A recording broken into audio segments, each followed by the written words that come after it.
directamente a los ejercicios. Déjenme les digo. Sí. Y ahí tal vez va a ser más fácil.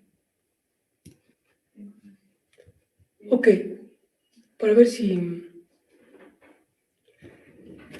Entonces voy a compartir la página de los ejercicios para que vean el tipo de... O sea, qué nociones involucra la solución de esos ejercicios. Déjenme paso a la otra.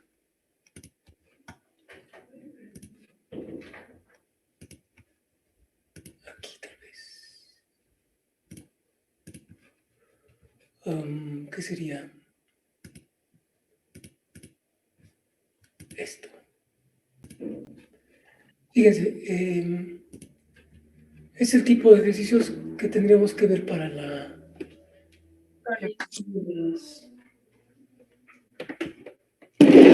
de la tarea. Digo, para el capítulo este, ¿no? Entonces, vean.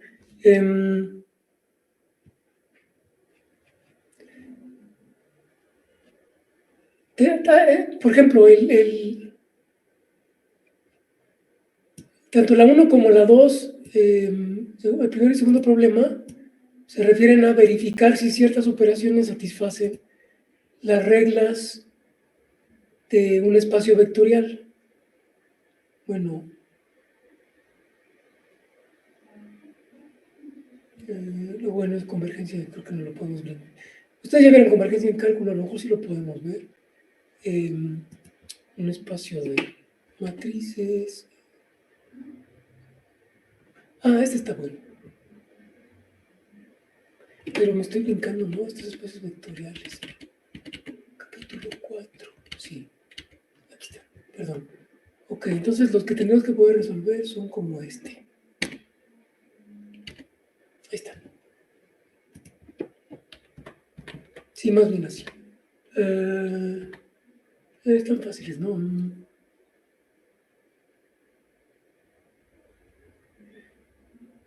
Sí, son operaciones con arreglos de números, ¿no? Por ejemplo, en este caso son funciones, pero funciones en un conjunto finito. Luego, en este caso, tiene que ver con geometría. Encuentre el ángulo. Entonces, fíjense.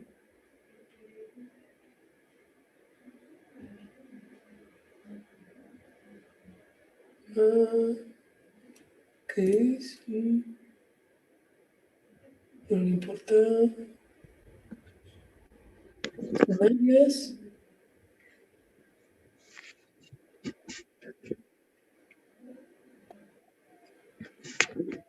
¿Cuál es la cantidad? Bueno. Ok, bueno, eso no lo brincamos.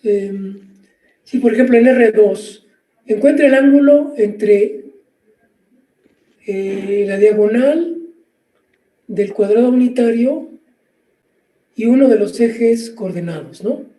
Bueno, no sé, por ejemplo, tendríamos que saber, para poder hacer este problema, pues calcular, tener una fórmula para calcular ángulos. De hecho, sabemos por nuestro curso de trigonometría que ese ángulo es de pi sobre 4, o sea, de 45 grados.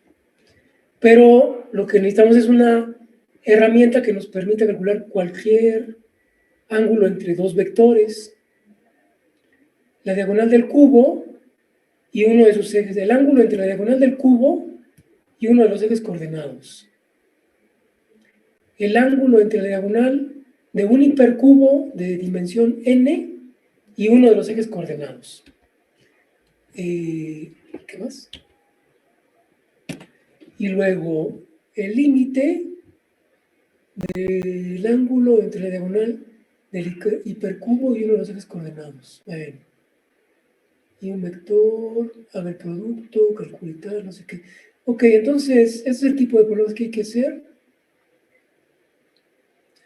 Déjenme ver. A ver, este 4 que es. Considerado el espacio de dimensión n. with the Lorentzian inner product. No, el producto interno lorentziano que se define en el ejemplo 53. ¿Cómo es ese producto? El producto lorentziano es la suma menos el último A, es como, ya sé por qué, tiene que ver con relatividad, ¿no? En relatividad, las coordenadas de tiempo son especiales y hay que restarlas.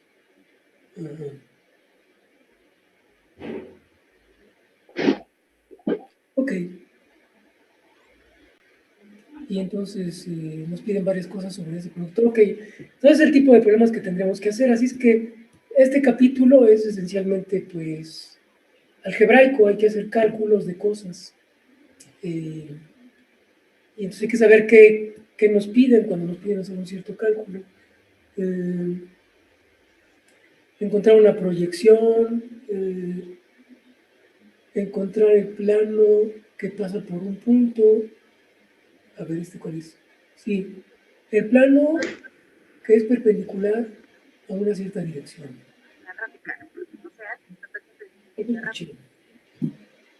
¿Alguien tiene un comentario? Esta semana trataremos sobre las capacidades armamentistas de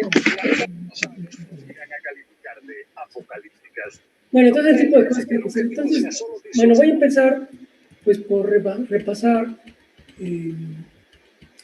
esas nociones de producto escalar,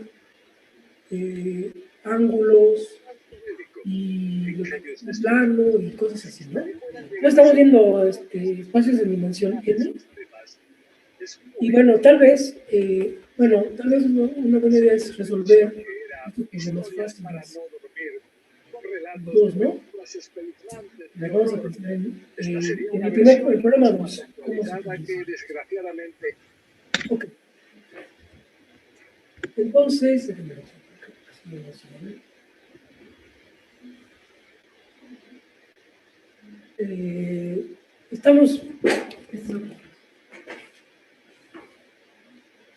vamos esta semana a vivir en espacios euclidianos. Los espacios euclidianos son pues unos donde tienen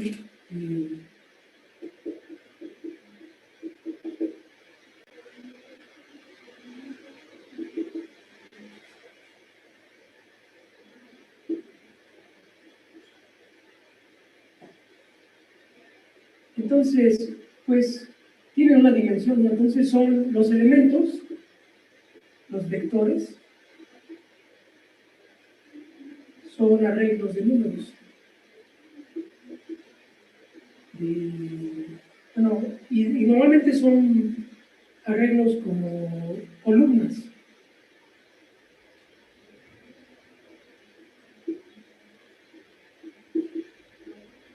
Entonces tenemos dos posibilidades, pueden ser reales o complejos.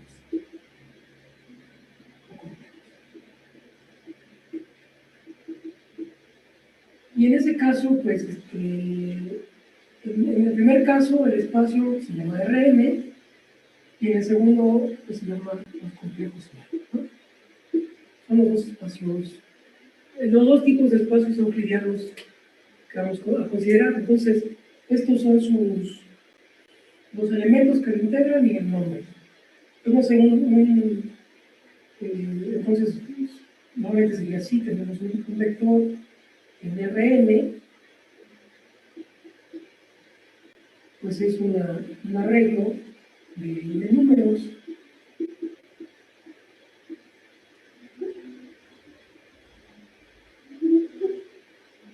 Entonces, digan, las coordenadas estoy denotando como un subíndice. Y bueno, para los complejos igual, ¿no? En este caso BI, el BI es cualquier número real.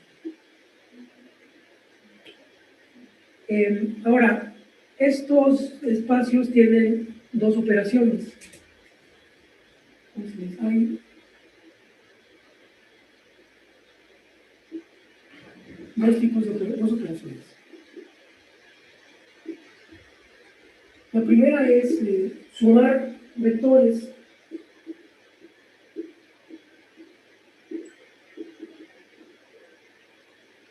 Y entonces en ese caso, pues lo que toman es un vector y le suman otro, Es decir, resulta, o sea, tomo dos vectores U y B en un espacio Rn o Cn, o cualquiera que esté tomando, o sea, que estén combinando los reales a la N y los completos a la N, y definen U más B, pues que va a ser un elemento del mismo espacio. ¿No? Supongamos que me queda en Rn.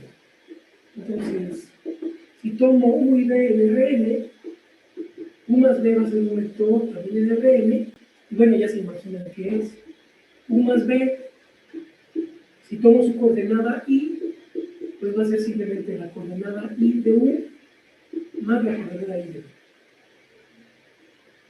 Así es como se define. Entonces, si ustedes quieren sumar, si U es U1, U2, hasta UN, y D es B1, B2, D, pues la suma pues va a ser la suma coordenada a coordenada.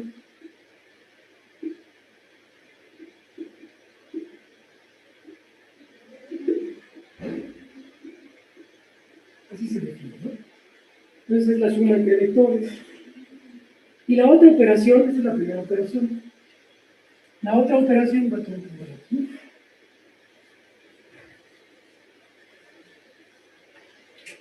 La segunda operación, pues, es la multiplicación por escalar.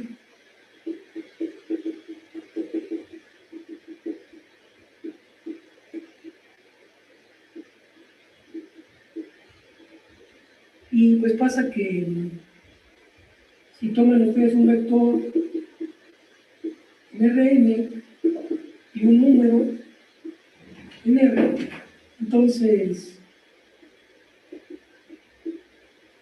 algo a veces U también va a ser un vector y sus coordenadas pues va a ser alfa multiplicado por la coordenada correspondiente.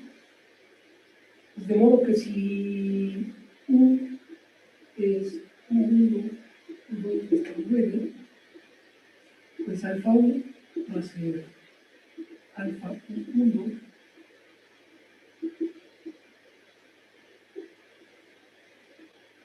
y ya, ¿no? Esta es la multiplicación por escalar.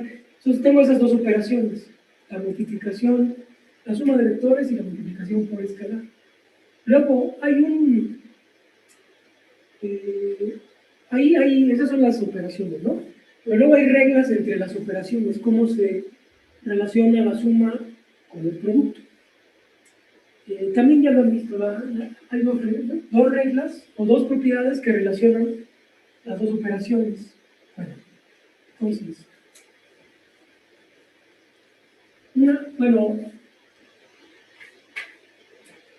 la relación entre operaciones.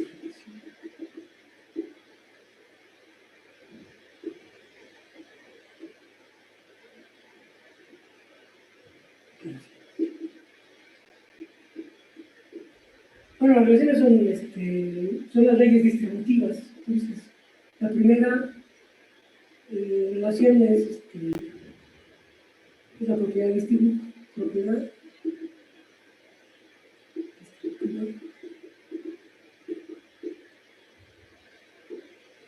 Entonces tenemos del producto por escalar sobre la suma.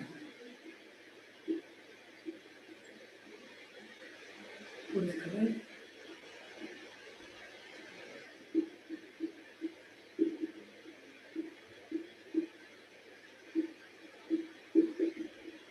¿Qué quiere decir eso?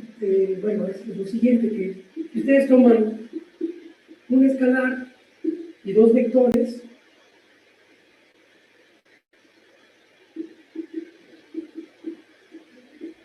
entonces, fíjense, multiplicar este escalar por la suma de los vectores es lo mismo que multiplicarlos individualmente y luego sumarlos. La multiplicación por la suma, y esto pues de hecho se deduce de la definición. Tengo las dos definiciones y esta propiedad se deduce de la definición.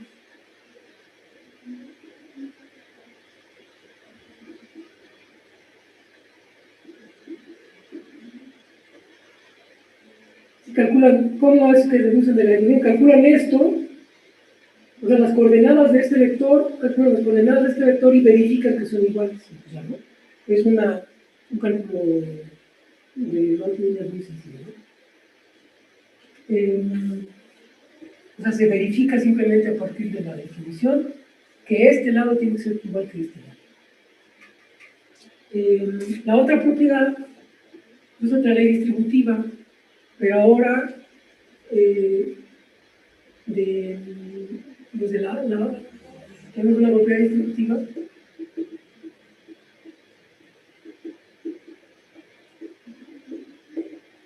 pero ahora de la suma de vectores, más bien, de la suma de escalares,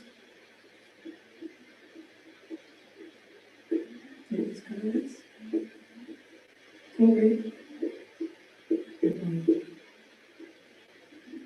el vector. ¿Y eso qué quiere decir? Pues quiere decir que si yo tomo dos escalares y un solo vector, entonces la suma de los escalares por el vector es pues, el producto individualmente y luego lo sumo. Igual se verifica por la definición.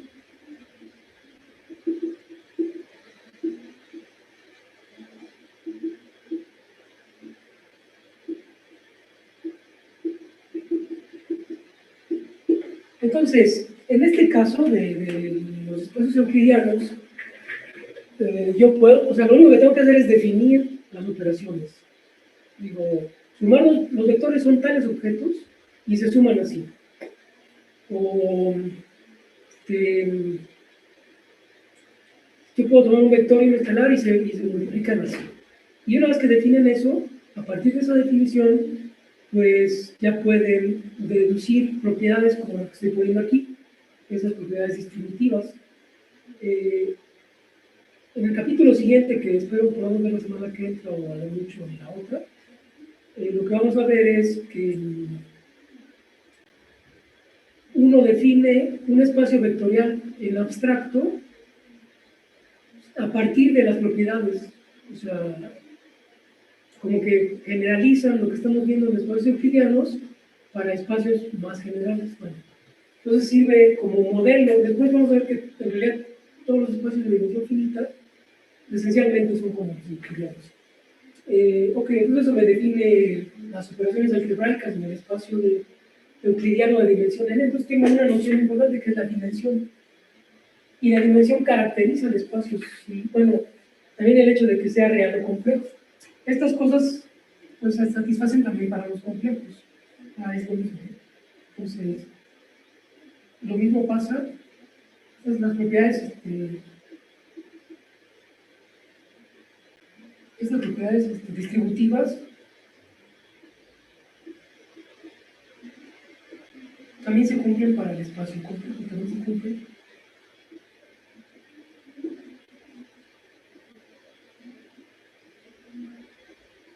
Pues para el espacio euclidiano, pero sobre los complejos.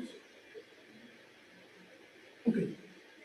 Entonces ya tengo mi definición de mis espacios. Ahora hay propiedades interesantes como, por ejemplo, algebraicas, que son el hecho de que hay un inverso, un vector en negativo, para todo vector hay un subnegativo y que hay un vector especial que es el vector nulo, en la geometría pues, del origen de las coordenadas.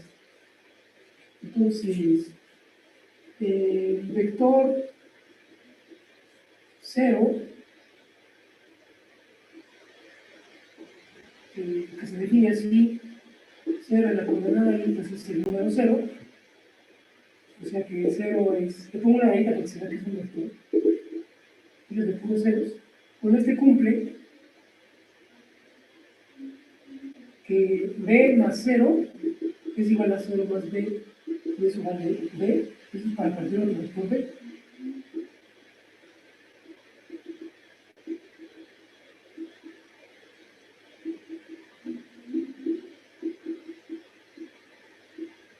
Entonces, es el vector neutro, no es neutro para la suma de vectores. Sumarle cero es no sumarle nada. Pero tiene que ser cero en todas sus coordenadas, si no lo jala. Bueno, y entonces, y es el único vector que cumple esto.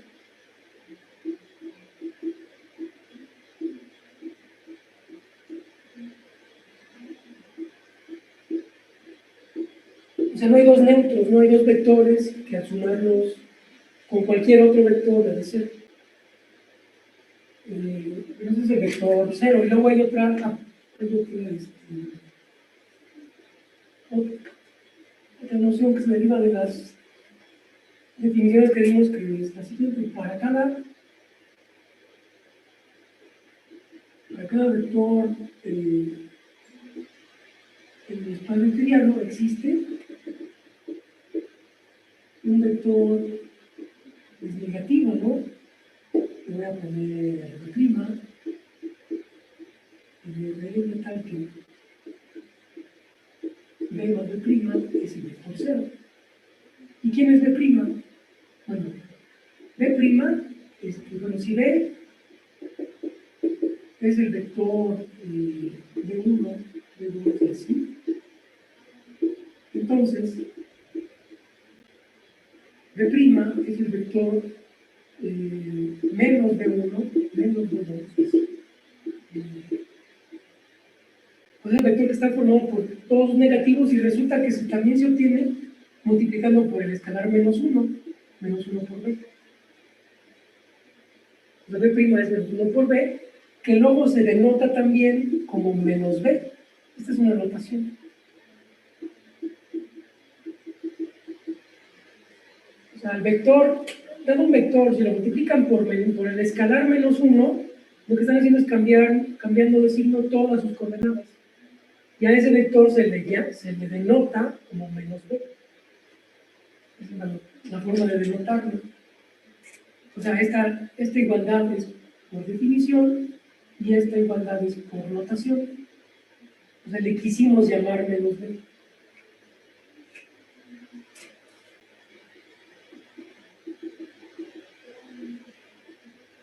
Pues resulta que es el único.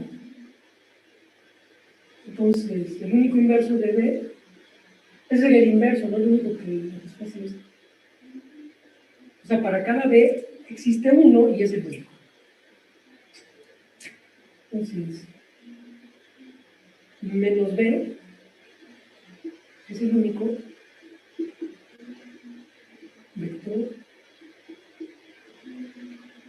al que B más menos B es el vector C.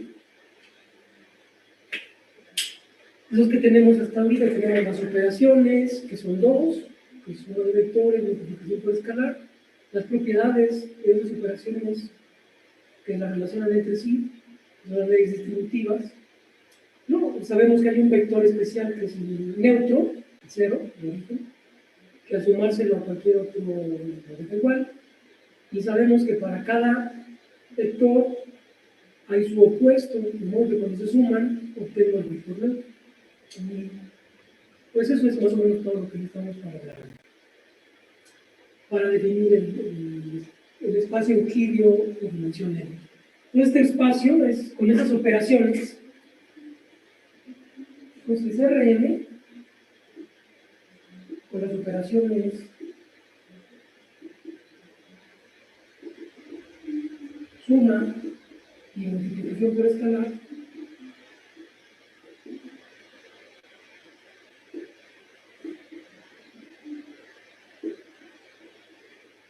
es el espacio euclidiano.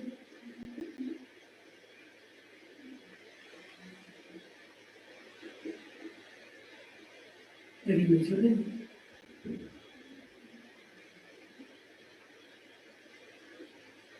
Ese es el objeto matemático, ese es el espacio euclidiano de dimensión n. Y lo mismo para el complejo, ¿no? O sea, si ponen C a la n, tendrían, con las operaciones correspondientes, tendrían el espacio euclidiano complejo de dimensión n. Ok, ahora déjenme les platico necesitamos una operación aparte, que solamente, esa no es generalizable a cualquier espacio vectorial, pero es muy característica del espacio euclidiano, que es la definición de las magnitudes, cómo asociarle magnitudes a un vector. Entonces, eso funciona así.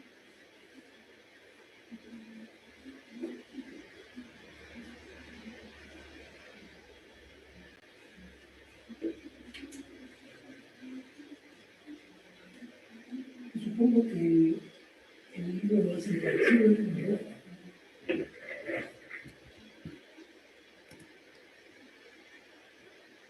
Yo creo que sí.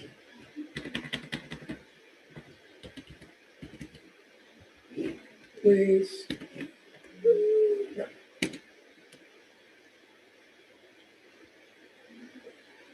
Producto, no, sí, primero define la magnitud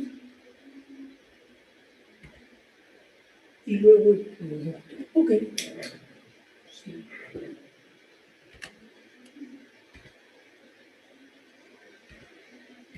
Planos.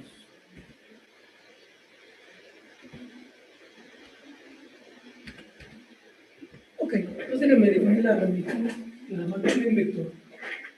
Entonces, Rn,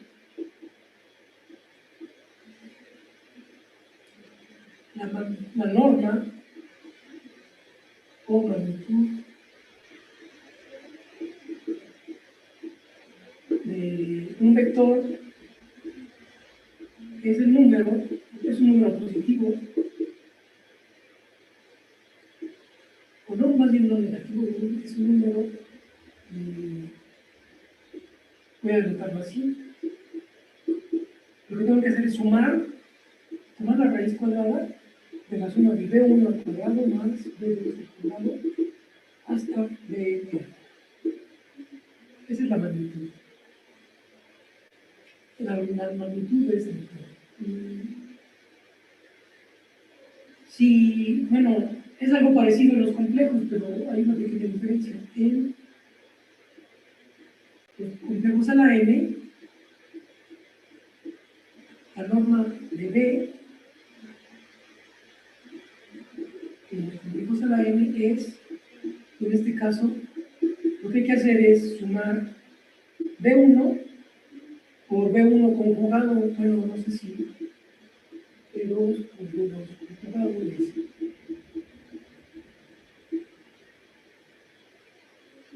Supongo que, a ver, díganme si ustedes se acuerdan ¿vieron cuál es el conjugado de un complejo? ¿Sí tiene sentido para ustedes eso?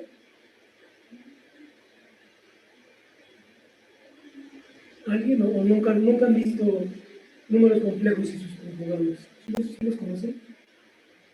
¿Alguien? Pues no me suena el término. O sea, bueno, no lo usamos mucho, pero les digo, los complejos son los números, tienen número real y luego A más I, B, esos son los complejos, ¿no? O sea, los números complejos son números de tipo A más I, B, A y B son reales, y la I lo que tiene de particular es que I cuadrada es menos 1. Y luego, bueno, tienen un plano complejo donde a un número complejo le asignan un punto en el plano, su coordenada X es A y su coordenada Y es B. Bueno, ese es el plano complejo. Pero lo que nos importa aquí es el conjugado. El conjugado de A más I B, su conjugado es A menos I B. Y resulta que cuando multiplican A más I B por A menos I B, el resultado es A cuadrado más B cuadrado. Es un número real positivo, por eso hay que multiplicar el número complejo con su conjugado. Pues concentrémonos en la versión real, ¿no? Entonces en la versión real simplemente multiplican el número real por sí mismo, hacen la suma, bueno, las coordenadas, hacen la suma y les da la norma de ese vector. Entonces, déjenme dar un ejemplo. En R2, en mi plano,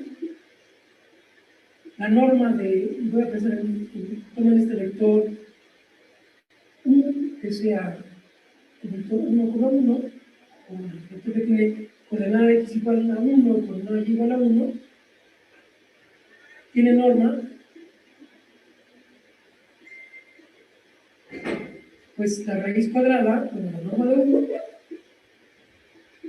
es la raíz cuadrada de 1 al cuadrado, más 1 al cuadrado, que es raíz de 2. Este es muy famoso en la historia. Entonces, ¿qué tiene? Voy a dibujar el plano. Aquí está R2. Mi vector, pues, es este que está aquí. El 1,1. Y su norma, pues, es la longitud de la diagonal de cuadrado unitario, ¿no? En este caso, U, la norma de U, bueno, U es la norma de U, es la longitud de la diagonal del cuadrado unitario.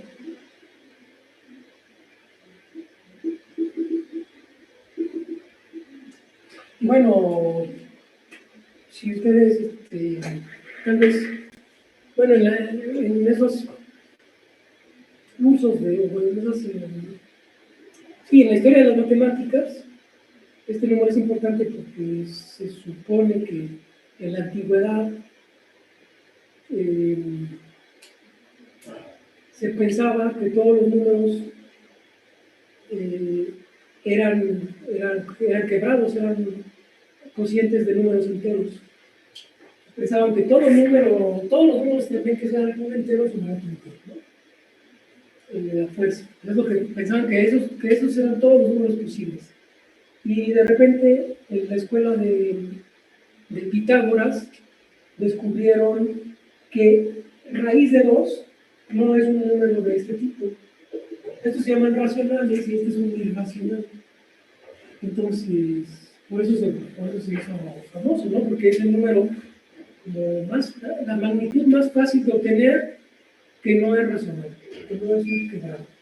Bueno, en general, los casos no son quebrados, ¿no? O sea, sacan raíz cuadrada de algo y pues no es un quebrado. En general. Ok, entonces la longitud o la norma de los vectores.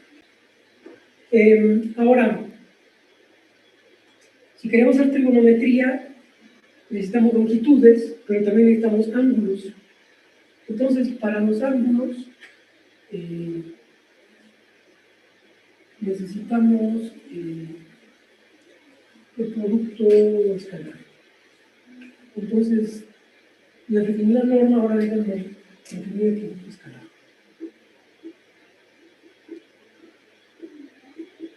Entre vectores. Y el producto escalar entre vectores, entonces, se define de esta manera. Si toman ustedes U y B, dos vectores de Rn, el producto escalar lo pueden denotar como U.B. Es un número real. ¿Y cómo se calcula? Pues U.B es simplemente sumar U1 de 1 más U2 de 2 y así. Perdón, por U2 de 2 hasta UN de 2. Ese es el producto escalar. O sea, multiplican el primero por el primero más el segundo por el segundo y así. No sé, por ejemplo, si ustedes tienen el 1, 1 y lo multiplican por 1 menos 1, pues lo que tienen es 1 por 1 más 1 por menos 1 y esto es. Pues fíjense, este es un ejemplo. No es lo que hagamos.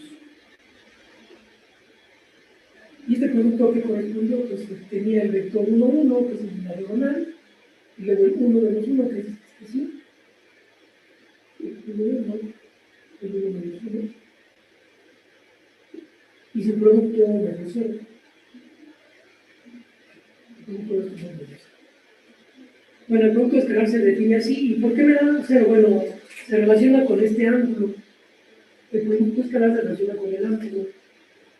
Entonces, en R2 y en R3, y lo generalizamos para cualquier dimensión, si ustedes toman dos, fíjense, por ejemplo, tomemos todavía en R2,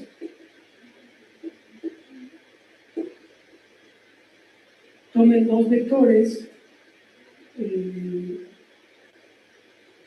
U que sea 1, 1 y B que sea 2, 2. Estoy multiplicando este vector con uno que es el doble de grande, este por este. Bueno, U por B, en este caso es 1 por 2 más 1 por 2, o sea, 2 más 2. Y es sí, 4, ¿no? Este más este.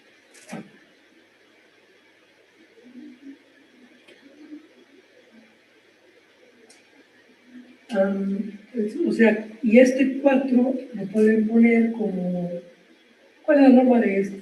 La norma de primero, U. La norma de U es el vector diagonal, ¿no? La norma de U es la raíz de 1 más 1, o sea, la raíz de 2. Y la norma de B es la raíz de 2 al cuadrado más 2 al cuadrado. 2 al cuadrado es 4, más 2 al cuadrado es 4, y la raíz de 8. La raíz de 8 es 2 raíz de 2. Y entonces, si hacen el producto de estos dos, la norma de U por la norma de B,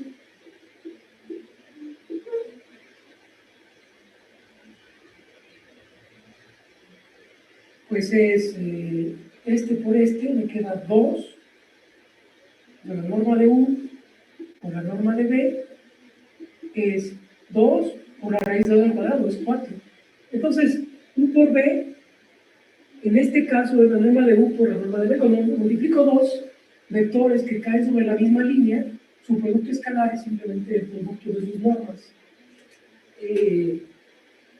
Y aquí, cuando multiplico dos vectores que son ortogonales, su producto va a ser 0.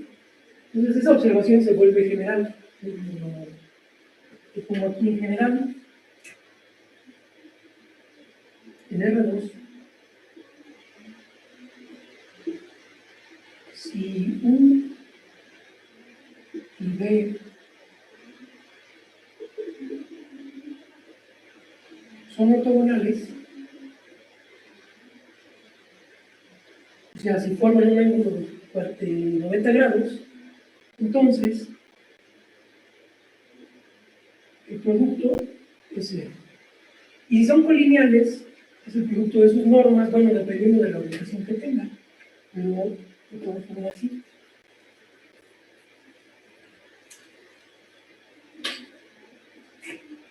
Y si U y B son colineales, entonces el valor absoluto de U por B es el producto de sus normas. Tengo que poner el valor absoluto porque este podría ser positivo o negativo, y este siempre es positivo. Entonces, pero bueno, porque si por ejemplo aquí tomaran -1, el producto escalar les da lo mismo, les da, de hecho, les da -4. En cambio, el producto de las normas les va a dar 4, así que por eso es el valor absoluto. Pero bueno, entonces, el producto escalar se relaciona con los ángulos de esta manera. Entonces, desde en R2, va a ser lo mismo en R3, pero en R en general. En R2, el producto escalar, si yo tomo U y B en R2 y hago el producto escalar, entonces el valor absoluto del producto escalar de U por B se puede escribir como la norma de U, bueno, de hecho es la norma de U con la norma de B por un número está entre 0 y 1 y que resulta ser el coseno del ángulo entre los dos. Coseno del ángulo entre U y B.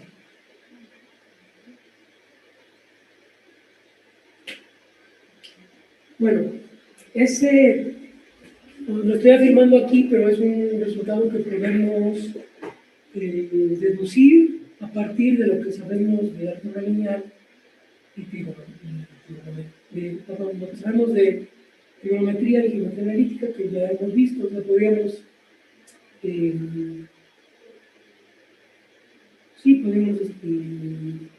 demostrar que eso es cierto siempre,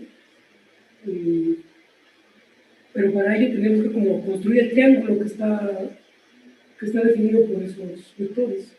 Este triángulo sería así, ¿no? O sea, tengo un plano, y aquí está U, aquí está B, entonces tienen que pensar en este triángulo. Y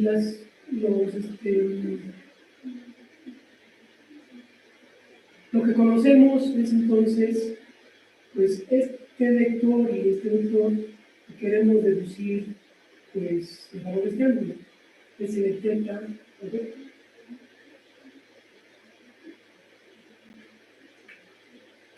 Y bueno, esta se puede calcular si, o sea, si queremos calcular el ángulo a partir de los datos, pues se puede demostrar que, bueno, y es esta fórmula que quiere decir. Quiere decir que el coseno del ángulo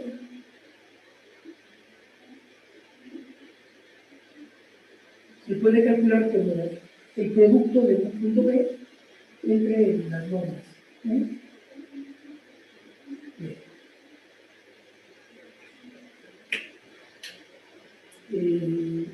Bueno, y en R3 va a ser lo mismo. También voy a poder hacerlo. Nada más que en R3 pues sería, ¿qué quiere decir el ángulo entre dos vectores en R3?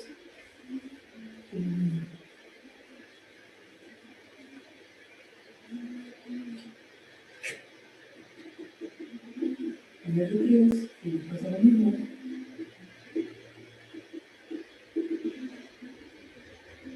El ángulo, yo tengo dos vectores en R3,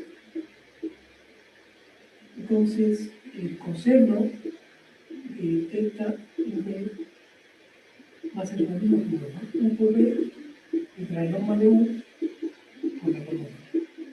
Pero, ¿qué significa este ángulo? Bueno, lo que tiene que hacer en ese caso es, aquí está mi R3, tengo un vector por aquí, otro por acá. Entonces hay un plano que contiene el origen y estos dos vectores. Y en ese plano, pues está el ángulo. Entonces el ángulo que está en el plano que forman los dos vectores y el origen, y bueno, y dentro de ese plano, pues es lo que forman de este triángulo, ¿no? Entonces eso quiere decir el ángulo entre dos vectores y R3. Hay que formar un plano, meterlo adentro de R3 y entonces ahí ya tendría yo un triángulo plano y ahí sí puedo medir los ángulos. Bueno, entonces podemos medir ese tipo de ángulos determinar ese tipo de ángulos con esta fórmula. Ahora fíjense, otra cosa que tendríamos que saber es cómo especificar un plano, ya lo hemos hecho también en la analítica, un plano dentro de R3 o una línea dentro de R2. Pero antes de pasar a eso, me gustaría saber si tienen dudas. ¿Tienen alguna duda respecto a lo que hemos visto hasta ahorita?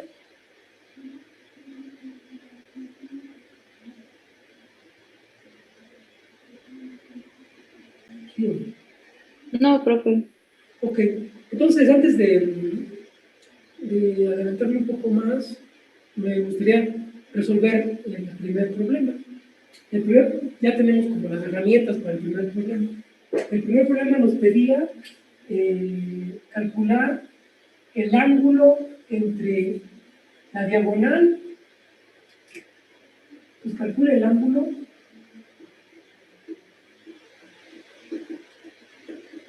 entre la diagonal y el eje, y un eje, cualquiera, ¿no? Y un eje. La diagonal del cuadrado unitario,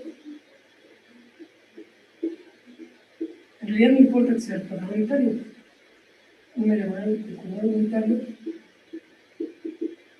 y un eje coordinado.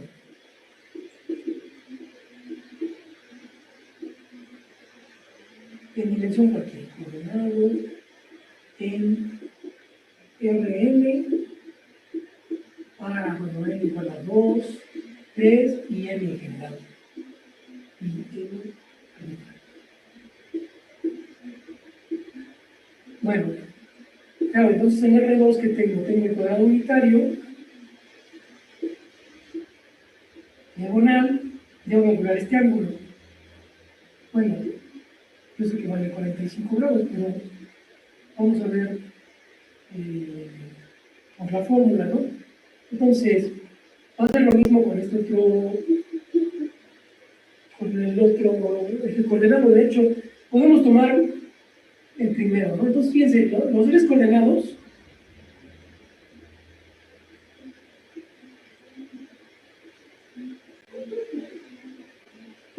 están determinados por estos vectores.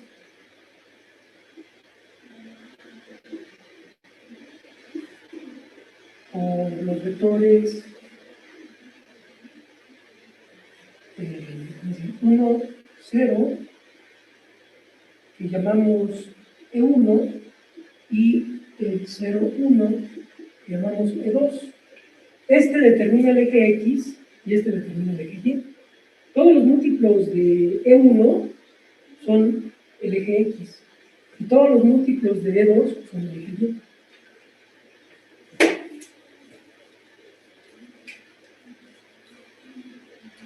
Entonces podemos tomar el E1 y en dimensión 3 es parecido. En dimensión 3, en F3 tenemos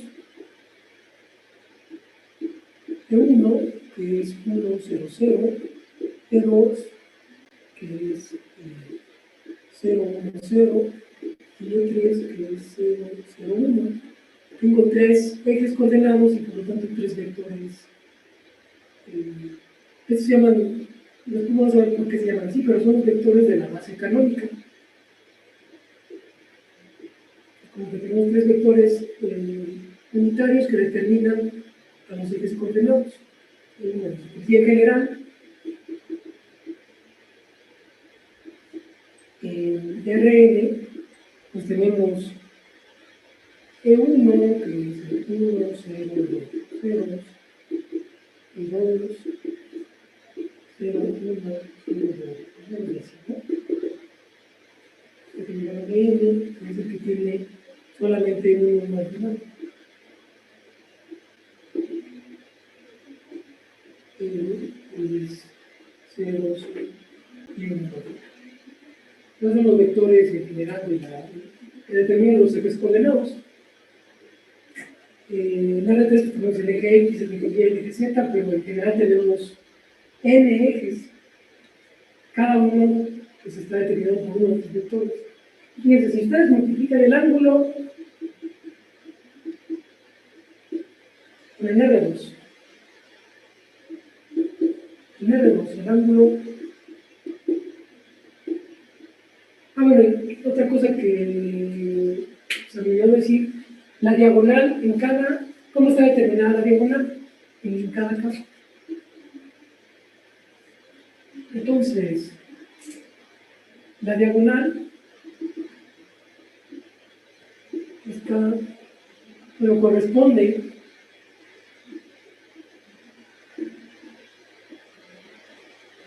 al vector, ya vimos en dimensión 2, es el vector 1, 1, 1, 1. En R3, pues se tienen el cubo, pues el cubo unitario en R3,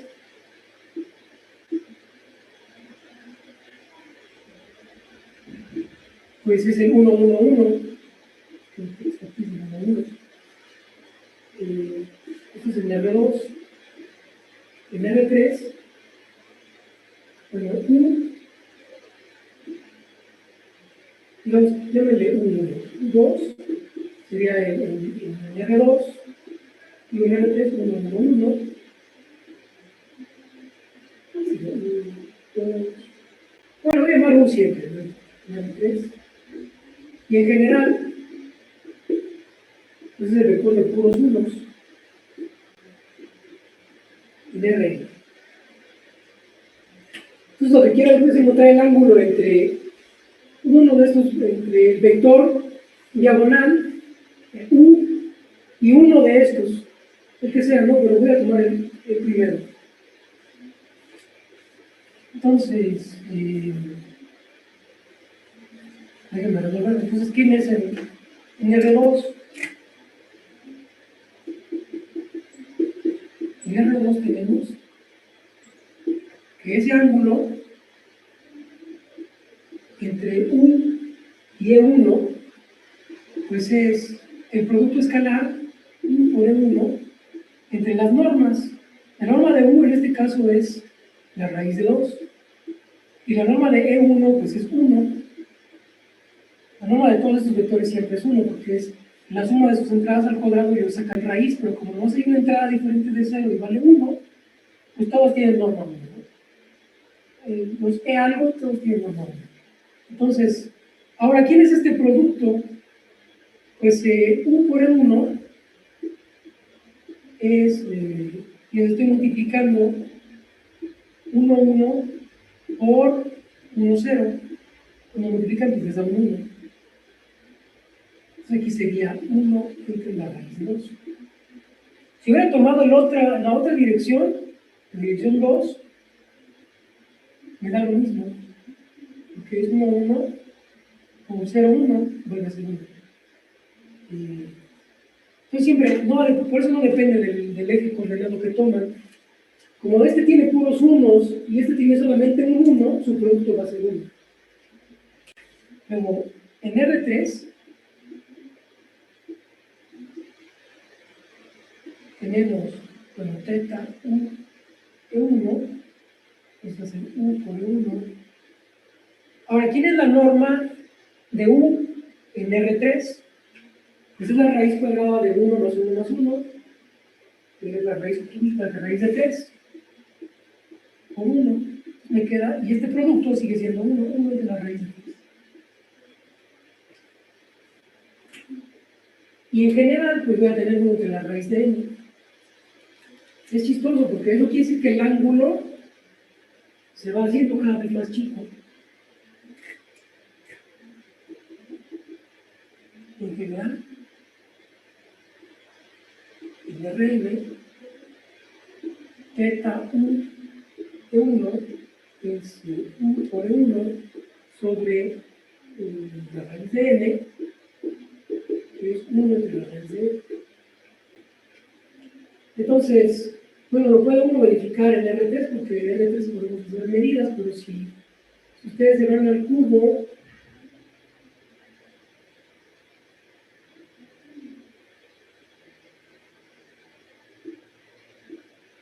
y luego ven, fíjense, lo que necesito es el ángulo entre la diagonal y, por ejemplo, el eje, este X, eje. Yo tengo un triángulo que está aquí metido en la diagonal, es este triángulo, y el ángulo que me interesa pues es este que está aquí. Pero está levantado, no es el que está en el brazo, que está levantado. Ese ángulo es más chiquito que el ángulo que se forma una diagonal en una cara con uno de los lados. Es más grande, es más chiquito. Y conforme aumenta la dimensión, se va a ir a 0. Bueno, es una curiosidad, pero así es.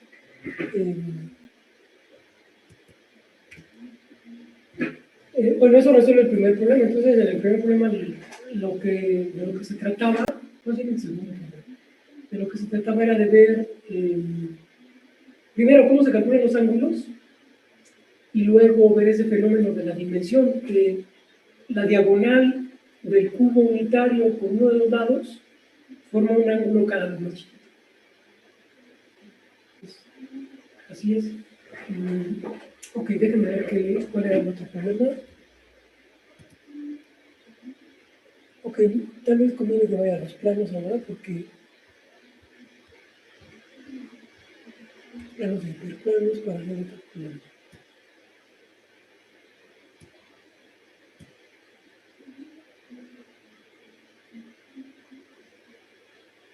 De verdad. Ah, no, venía lo del Lorentziano, pero no sé si es... Ah, podemos hacerlo. Es una rotación sobre un vector y nos piden...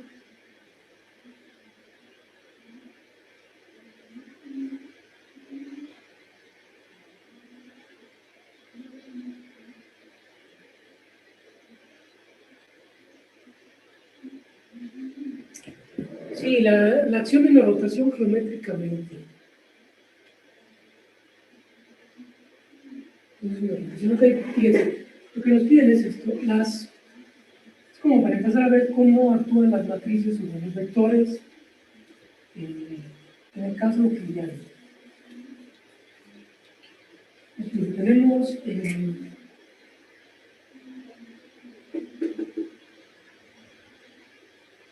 la matriz M, que es una rotación, entonces tiene coseno, seno, menos seno, coseno,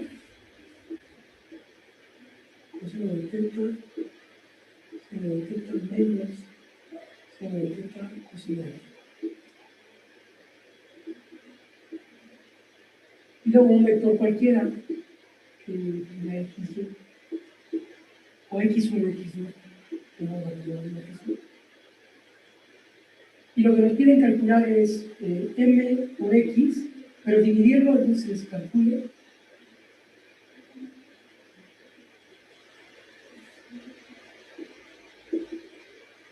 m por x entre la norma de x, ¿verdad? No, la norma de los dos. La norma de m por x entre la norma de x. Y va a ser un número.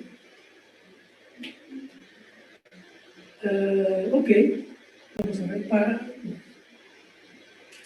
Fíjense, lo que hace m lo que hace es rotar un vector, ¿no? Porque si calculo el m por x, sus coordenadas son x1 coseno,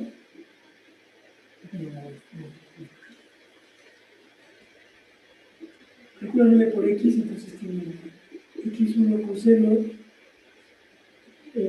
más x2 seno, y del otro lado tiene menos x1 seno más x2 coseno.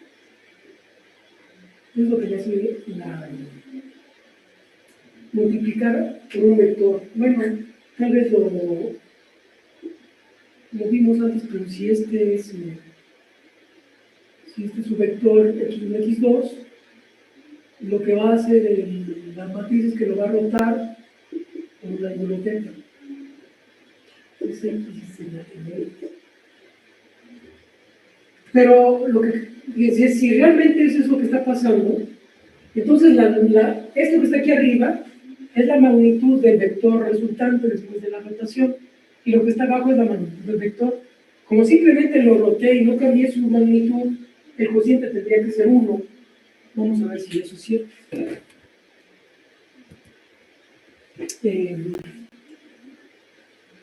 Bueno, entonces,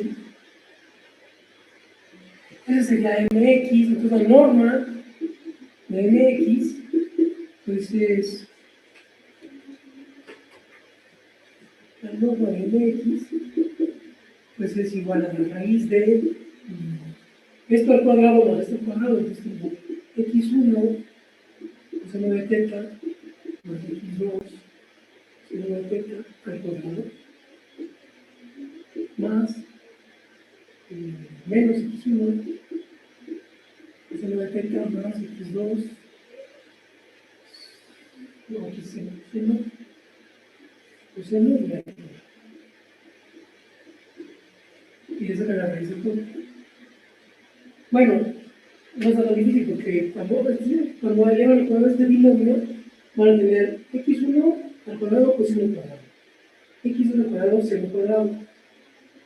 Pero acá van a tener x1 seno cuadrado y aquí van a tener coseno. Entonces van a tener una suma de seno cuadrado por seno cuadrado. Los términos del medio, no se van a cancelar. Entonces esto va a ser esto que está aquí, pues es la raíz de x1 al cuadrado por seno cuadrado más x2 al cuadrado seno cuadrado más 2x1 x2 seno coseno. Pero luego hay que sumarle x1 al cuadrado seno cuadrado más x2 al cuadrado y acá seno coseno cuadrado menos 2x1 x2 seno coseno. Entonces los términos del medio se cancelan, pero a todas las cantidades.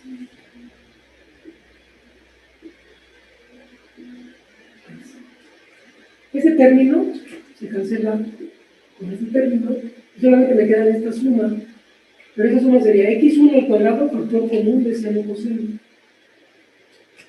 al cuadrado, y x2 al cuadrado es igual, ¿no? Entonces finalmente, esto que está aquí, el que está arriba, pues va a ser la raíz de x1 al cuadrado más x2 al cuadrado, y el que está abajo también. Y el cociente pues es la raíz. Porque este que está aquí es la raíz de x1 al cuadrado, seno al cuadrado más coseno al cuadrado, que da 1, más x2 al cuadrado más seno al cuadrado más coseno.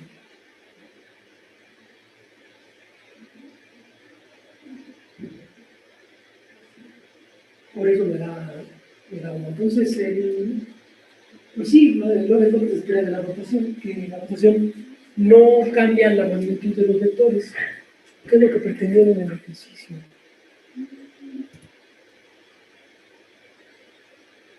Explica el resultado, pues.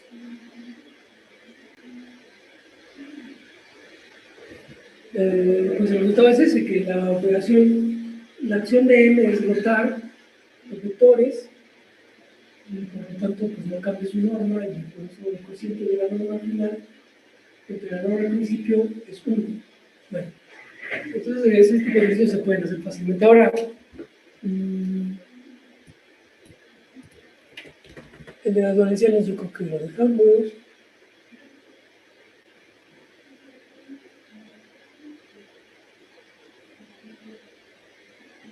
Ahora sí necesitamos un hiperplano. Porque algunos ejercicios que siguen tienen que ver con hiperplanos. Tenemos que definir hiperplanos.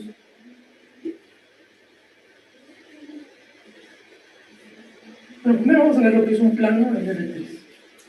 Y luego ya pasamos al hiperplano.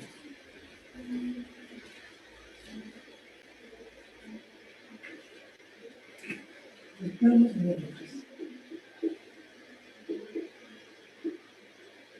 Bueno, ya sigamos. Bueno, tengo R3 y lo que quiero es, pues, un plano primitivo. Pero ¿cuál es la forma más fácil de caracterizar? Bueno,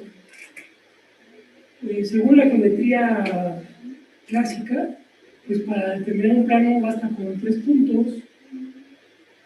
Si no hay 3 puntos, pues, digamos que no sean colineales, lo que va a pasar ahí es que tengo un plano que está determinado por esos 3 puntos. Entonces, necesitaría 3 vectores para determinar un plano. Pero es más fácil determinar el plano, que van a tener 3 vectores, con, ya lo hemos visto, ¿no? Nos damos un punto que contiene el plano, un punto contenido en el plano, y la dirección normal. Entonces, vamos a esto así. Eso quiere decir que voy a tomar un plano que es perpendicular a esta dirección y que contiene ese punto. Entonces, Esa es la forma que vamos a adoptar para definir el plano. Entonces definimos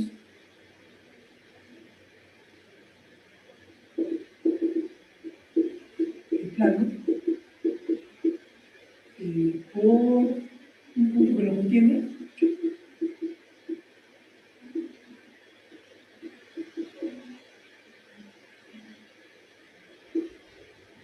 y su dirección normal.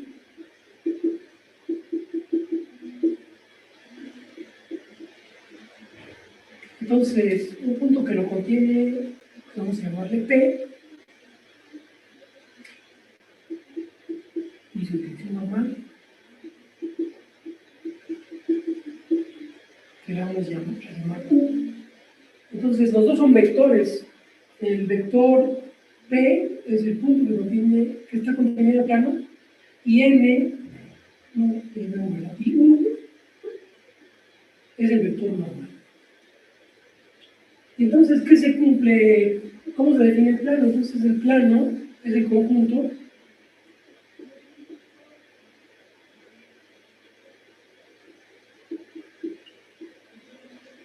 de todos los vectores, tales que son los vectores de R3, tales que, fíjense, lo que voy a hacer es que si ustedes toman otro punto cualquiera del plano, un punto cualquiera X, y toman este vector, que es el que va de P a X, ese tiene que ser perpendicular a U. Entonces, son los B's, ya no veo, como X. Son los vectores X mayúscula, tales que si a X le resto P y hago el producto escalar por U, eso me tiene que dar cero. Esa es la definición del plano. Entonces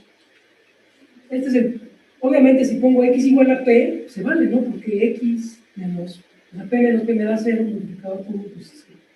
Pero lo que estoy diciendo aquí es, si hacen un zoom, es, aquí tengo mi plano, aquí está el punto de referencia, pero aquí está otro punto cualquiera. Entonces, cuando hacen X menos P, lo que están viendo es este vector. Este tiene que ser perpendicular al vector U, que es el que se refiere a la dirección. Aquí está el origen del problema, ¿no?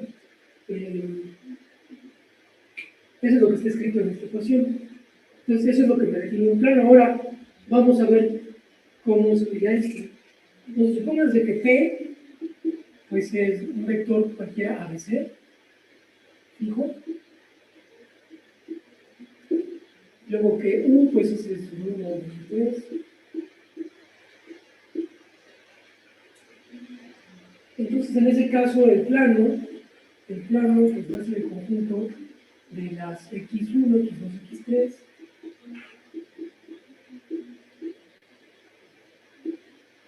De 3. Tales que ahora sí va a poner la ecuación. Cuando hago esta diferencia tengo, bueno, ya sé, para añadir una notación voy a poner todo el mundo. Así ya no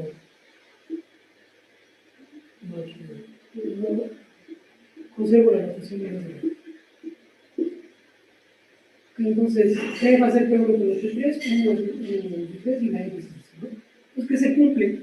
Este menos este es X menos XI menos PI y está multiplicado por U. Entonces, la ecuación que se cumple es X1 menos P1 por U1 más X2 menos P2 por U2 más X3 menos P3 por U3. Esa suma no tiene que darse. Esa es la ecuación que se cumple. Y lo puedo tal vez simplificar de alguna manera, pues lo que tengo en esta ecuación es que, por ejemplo, el X3, vamos a ver uno que no sea 0. O sea, no puede ser que los tres, U1, U2 y U3 sean 0. Si no, eso quiere decir que no existe la dirección perpendicular. Si alguno de los tres no es 0, supónganse que el tercero no es 0. Pues supongamos que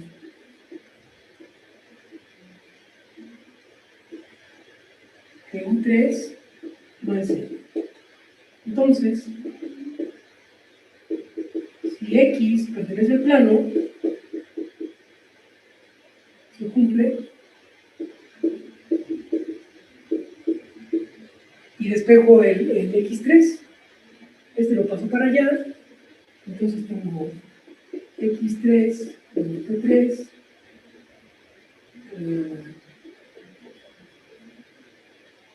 por U3 tiene que ser igual a menos, bueno, voy a cambiar estas cosas, voy a tener P1 menos X1 por un 1 más P2 menos X2 por 2. Y de aquí puedo despejar, entonces quiere decir que X3 va a ser, entonces X3 va a ser P1 menos X1 por 1 más P2 menos X2 por U2 entre U3, y a eso hay que sumarle más P3, o sea, P3 más esto. Entonces el P3, el X3 está determinado a partir de X1 y X2 para esta ecuación.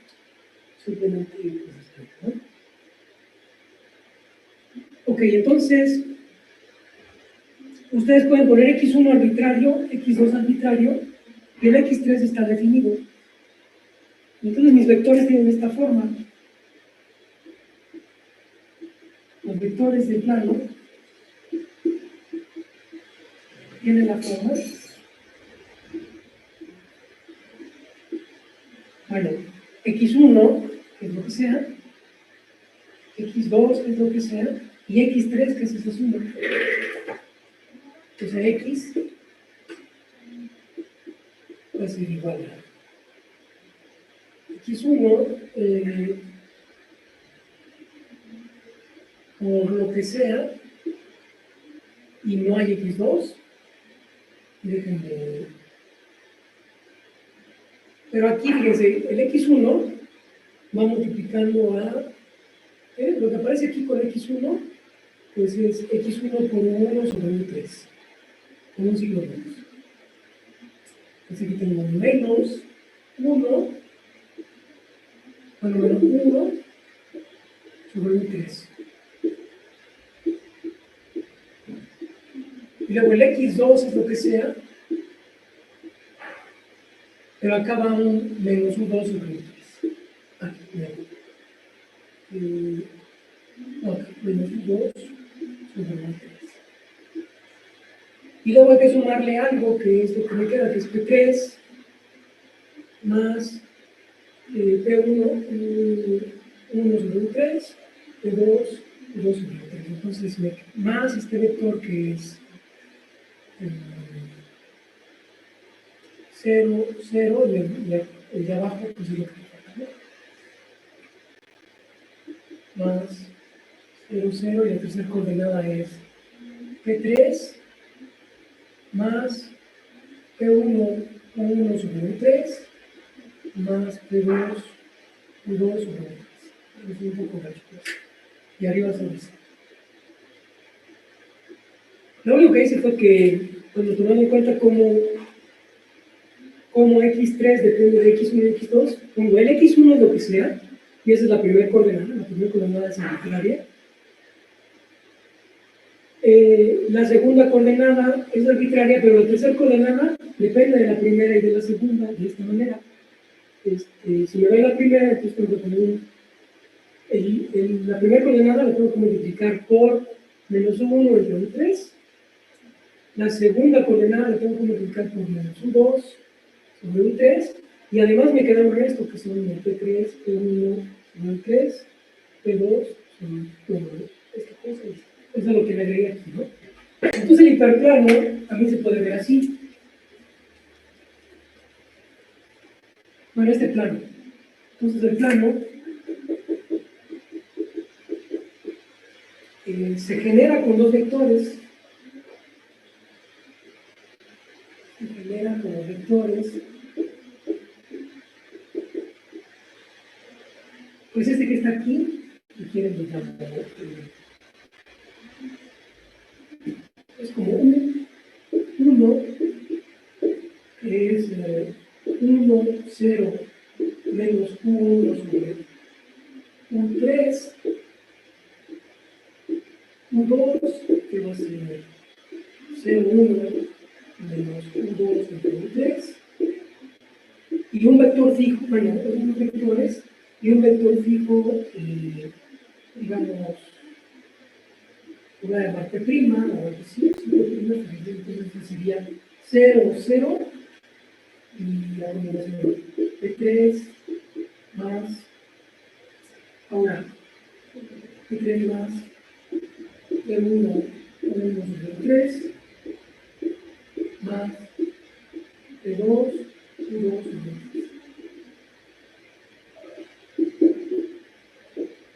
Y el plano, entonces, el plano P va a ser igual a todos los vectores de tipo X1 por U1,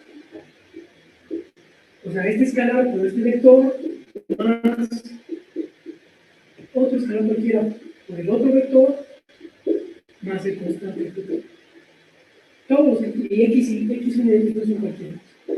Tales que X1 y X2 son por la izquierda y la. Entonces, por eso vemos que los planos son como espacios de dimensión 2, porque tengo dos números reales arbitrarios que me determinan el punto que está en el plano. Todas las combinaciones de todos los planos van a ser de esa manera. O sea, aquí lo que hice fue partir de la definición que vimos en geometría analítica de un plano y llegué a esta reescritura, pero se cumple igual recíprocamente. Si ustedes me dan dos vectores como direcciones y un vector fijo, entonces me puedo construir un plano y van a hacer todas las combinaciones de esa manera. Solo que, pues, para interpretarlo, pues hay que, digamos, es menos evidente la interpretación a partir de aquí, es más fácil como partimos con un punto que está contenido en el plano y la dirección normal. Aquí lo que tengo son dos direcciones que lo generan. Bueno, no está tan difícil. ¿Cómo es aquí la cosa?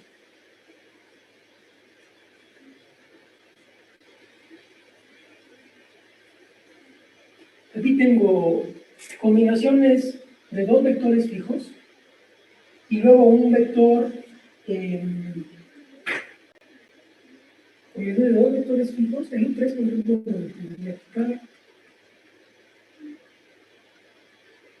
o sea, si todo lo multiplican por U3, es el mismo conjunto. Entonces tengo tengo como dos direcciones, la dirección U1, la dirección U2, y U1 y 2 no son perpendiculares, si multiplican este por este, pues les va a quedar una componente de la dirección 3, va a ser U1 por U2 entre el cuadrado. No son perpendiculares en general, como así. Y son todas las combinaciones de esos vectores, pero a esas les tengo que sumar un vector que es el P'.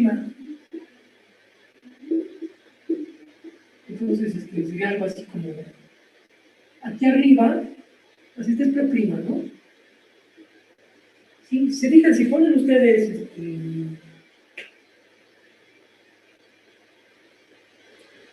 0 y 0, pues les queda el P'.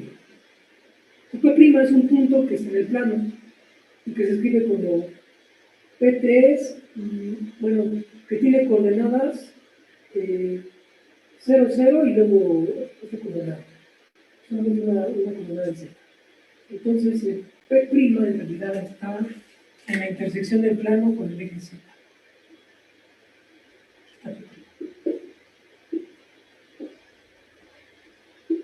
Ok, y aquí, a partir de aquí me pongo las dos direcciones, U1 y vamos U2, y sería todos los puntos que están en el plano que forman U1 y U2,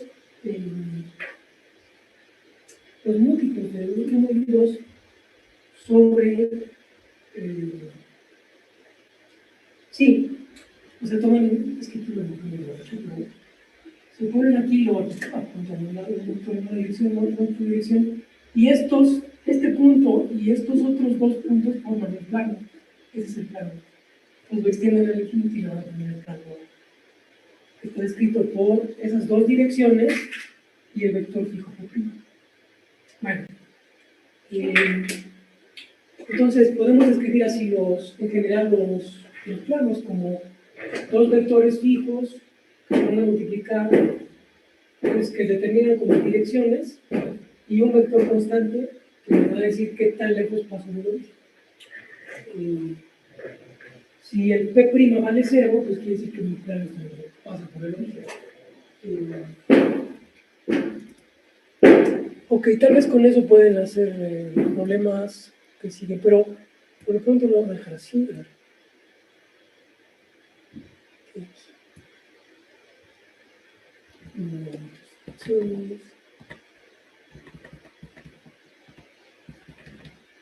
Sí, está bien.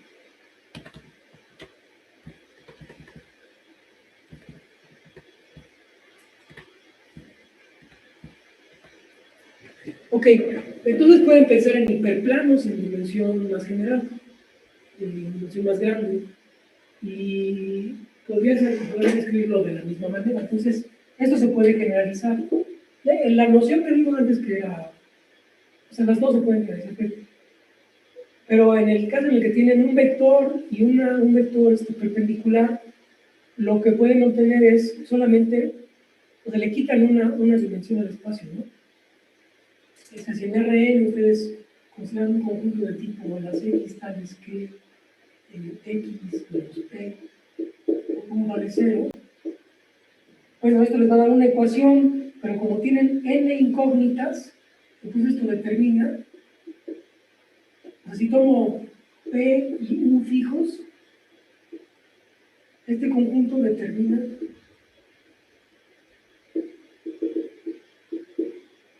un hiperplano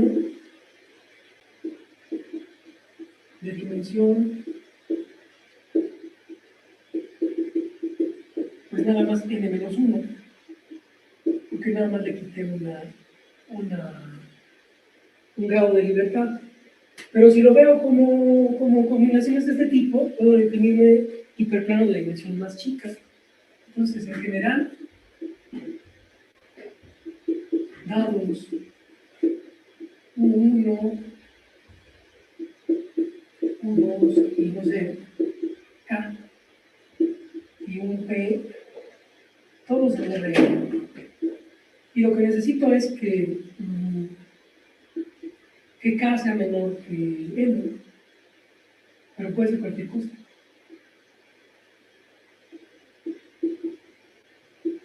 Entonces el conjunto, fíjense, voy a tener aquí X1, me conviene más poner alfa, entonces pongo alfa 1, U1, más alfa 2, U2, todas esas combinaciones, alfa K o K, más P, tales que las alfas son cualquier cosa, alfa 1, alfa 2, es cualquier número real. Esto determina un hiperplano de dimensión K.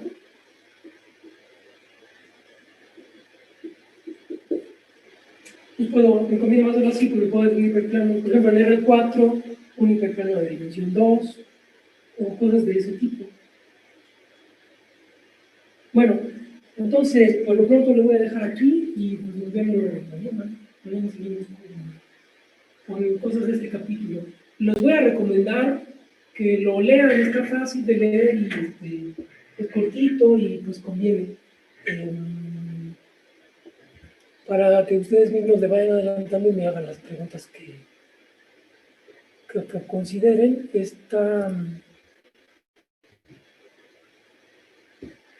Pues que es como la página, ¿qué será?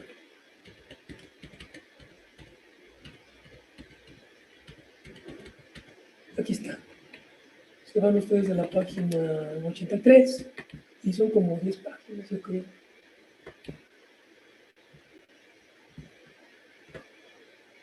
Un poquito más, pero 15 páginas. ¿Sí? Ok. Bueno, entonces nos vemos mañana. ¿Tienen algún comentario o algo así?